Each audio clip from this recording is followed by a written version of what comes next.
precisa preservar o cervical dessa vítima, então vai ter que ser feita a retirada do capacete para passar o colar. Eu não posso passar o colar com o capacete, eu preciso remover o capacete. Então eu preciso de duas pessoas, né, colocado a mão. Vou fixar o pescoço da vítima, tá? Certo? Então, entra a mãozinha aqui, todo mundo vendo, tá? Fixei o pescoço da vítima.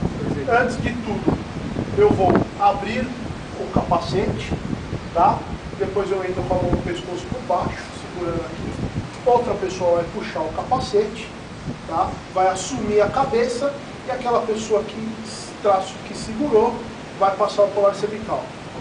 Complicado, vamos fazer na prática.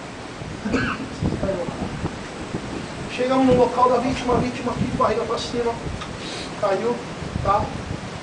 Depois, o que eu vou fazer? A primeira coisa que eu vou fazer é liberar o feixe do capacete, senão eu não consigo tirar o capacete. Só certo? Se tiver muito complicado, tesoura nele, tá bom?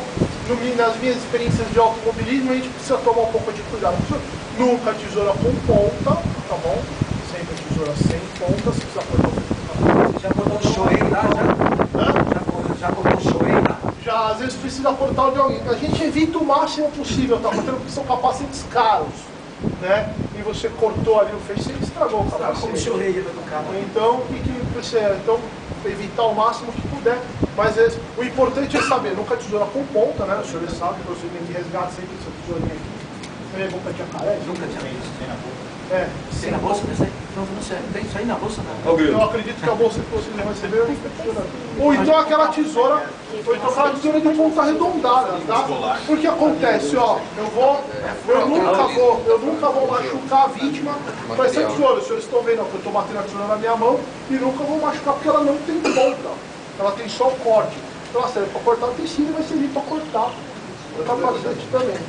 Certinho? Então, daquela forma, aquela pegada que eu expliquei para os senhores, eu vou segurar o pescoço. Polegar nas bochechas.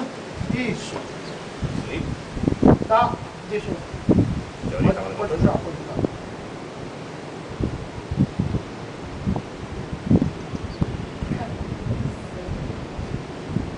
Os senhores estão vendo o seguinte. A vítima está aqui, eu estou segurando de forma que não mexe o colar cervical dela. Tá certo? Eu estou travando o pescoço dela com a minha mão. Tá todo mundo observando? Certinho? Agora o William vai segurar a cabeça da vítima. Vai estabilizar. Agora que ele segurou, que a cabeça da vítima está segura, eu posso liberar minha mão para estar pegando o colar cervical e estar passando o colar cervical daquela forma que os senhores aprenderam. Certinho? Alguma dúvida?